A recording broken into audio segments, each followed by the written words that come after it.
ঘুম থেকে উঠেই আমার কেন যেন বাহিরের পরিবেশটা দেখতে অনেক ভালো লাগে, অনেক স্নিগ্ধ থাকে। এইজন্যই হয়তো এত সকাল, সকাল আমার তেমন একটা কখনই ওঠা হয় না। আমার একটু দেরি হয়। বাট আজকে একটু সকাল, সকাল ঘুম থেকে উঠলাম। আর ঘুম থেকে উঠেই আমি অনেকগুলা কাপড়-চোপড় ওয়াশ করতে দিয়েছি। কারণ কেন যেন আজকে আমার মনে হচ্ছে যে আজকে বৃষ্টি হবে না। আর ঘরে আমার অনেক কাপড়-চোপড় জমে গিয়েছে। আজকে আয়াতের বাবার অফিস বন্ধ। তো আজকে ভাবলাম যে ঘরটাকে সুন্দর করে ডিপ ক্লিন করে নেওয়া যাক। কারণ আমি একা একা করতে গেলে অনেক বেশি সময়ও লেগে যায় আর অনেক কষ্টও হয়। এইজন্য ভাবলাম ২ জনে মিলে আজকে পুরো বাসাটাকে সুন্দর করে আমরা ক্লিন করব। আর এই যে আমার ছোট্ট ২ টা পাখি, ওরা বারান্দায় থাকে আর আমার মেয়ে তো ঘুমাচ্ছে। সো আয়াতের বাবা ঘুম থেকে মানে উঠে ফ্রেশ হয়ে চলে গেল বাহিরে। তার নাকি একটা কাজ ছিল। আর আসার সময় আমার জন্য নিয়ে এসেছে সিঙ্গারা। আর সিঙ্গারা খেতে তো আমি অনেক পছন্দ করি। লাইক আমাকে যদি ৩ বেলা সিঙ্গারা খাইতে দেয় ভাত না দিয়ে, আমি তাও খাইতে পারবো। এটা আমার এত পছন্দ। আর অনেক বড় একটা শসা কেটে নিয়েছি। আর শসা দিয়ে সিঙ্গারার কম্বিনেশনটা জাস্ট ওয়াও লাগে আমার কাছে। তো খাওয়া দাওয়া তাড়াতাড়ি করে শেষ করে চলে গেলাম রান্নাঘরে। রান্নাঘরে গিয়ে অনেকগুলো থালাবাটি ছিল, সেগুলোকে সুন্দর করে ধুয়ে ফেললাম। এখন এগুলোকে সুন্দর করে আমি গুছিয়ে রাখবো।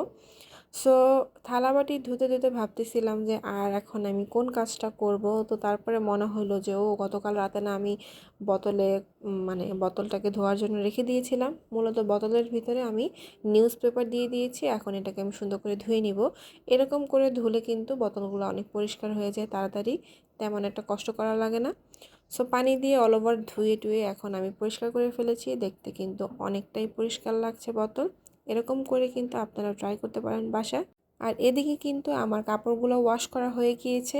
আজকে আমি কাপড় চোপড়গুলো ছাদে শুকা দিব, কারণ ছাদে আজকে অনেক রোদ, প্রপারভাবে শুকিয়ে যাবে তাড়াতাড়ি।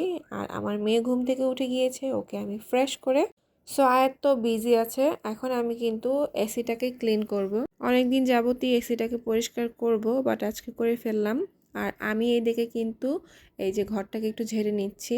২ দিন পর পরই এইটা করা হয়, বাট তারপরেও কেন যেন অনেক অনেক মাকড়সার বাসা হয়ে যায় ঘরে। তো আমি কাজ করতেছি, ওদিক দিয়ে আয়াতের বাবা এসিটাকে ক্লিন করে এখন চলে আসছে ঘর ঝাড়ু দিতে। আমি বললাম যে আমি করে দেই, বললো যে না থাক, তুমি মেয়েকে গোসল করিয়ে দাও, আমি ঘরটা ঝাড়ু দিয়ে দিই।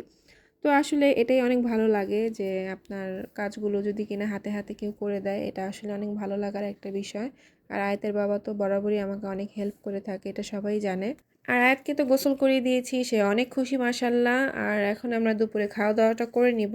তোমরা তো দেখলাই আজকে আমি কিছুই রান্না করতে পারি নাই। সো রান্না করতে পারি নাই, সমস্যা কি, ডিপ ফ্রিজে যে বিরিয়ানিটা রেখে দিয়েছিলাম সেটাকেই গরম করে খেয়ে নিচ্ছি সবাই মিলে। এত ভারী কিছু খাওয়ার পরে একটু কোল্ড ড্রিঙ্কস না খেলে আমার ভালোই লাগে না। এই জন্য আমি এখন মোজো খাবো। আমি সবসময় দেশীয় জিনিস কেনার পক্ষে। সো তোমরাও চেষ্টা করবে দেশীয় জিনিস কিনতে। তো যাই হোক, এরপরে বিকালে রেস্ট নিয়ে একটু ফ্রেশ হয়ে আমরা বেরিয়ে পড়লাম। এই তো রিক্সায় উঠে গিয়েছি, কোথায় যাব একটু পরেই দেখতে পারবে। রিক্সা করে যাচ্ছি, আমার রিক্সায় করে ঘুরতে খুবই ভালো লাগে। তো এই তো আমরা চলে এসেছি কোথায়, দেখেই বুঝে গিয়েছো তোমরা সবাই, আমরা নিউ মার্কেটে চলে এসেছি। নিউ মার্কেটে কে কে এই আইসক্রিমটা এখন পর্যন্ত খাও নাই, আমি বলবো তোমরা অবশ্যই খেয়ে দেখবে, খুবই মজা। তো এইদিকে আমার মেয়ে আবার একটু আইসক্রিম ফেলে দিয়েছে তার ড্রেসে, এটা তার বাবা ক্লিন করে দিচ্ছে। বাহিরে গেলে আমার কোনো প্যারা নেই, আয়াত আয়াতের বাবার সাথেই থাকে। আমি ঘুরি ফিরি, দেখি, ছবি তুলি, ভিডিও করি, এটাই আমার কাজ। আর আমার মেয়েও তার বাবার সাথে থাকতে খুবই স্বাচ্ছন্দ্য বোধ করে। এই যে মেয়েকে পানি খাইয়ে দিচ্ছে, ঘুরে ফিরে বাসায় চলে আসলাম। আর সাথে করে আয়াতের জন্য একটা ড্রেসও কিনে নিয়ে এসেছি। এই ড্রেসটা মূলত আয়াতের মেজো চাচ্চু আয়াতের জন্মদিন উপলক্ষে গিফট করেছে। সো এই ড্রেসটা কিনে নিয়ে আসলাম আসার সময়।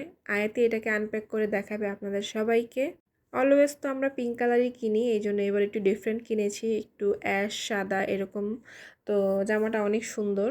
এখন রাতে কি খাবো ভাবতেছিলাম, তখন আমরা বাইরে থেকে খাবার অর্ডার করলাম। তো দুপুরে যেহেতু অনেক ভারী কিছু খেয়ে ফেলেছি, রাত্রে একটু হালকা পাতলাই খাবো। এই জন্য আমি চিকেন গ্রিল আর হচ্ছে লুচি অর্ডার করেছি। এটা আমাদের সবারই অনেক পছন্দ, আর যেহেতু চিকেন সো আয়াতের তো অনেক বেশি পছন্দ। সো এইভাবেই আমরা আজকে সারাটা দিন কাটালাম, অনেক ভালো ছিল আলহামদুলিল্লাহ। আমাদের ভিডিও যদি তোমাদের ভালো লেগে থাকে অবশ্যই কিন্তু লাইক ফলো করে দিবে এবং শেয়ার করে দিবে। ধন্যবাদ।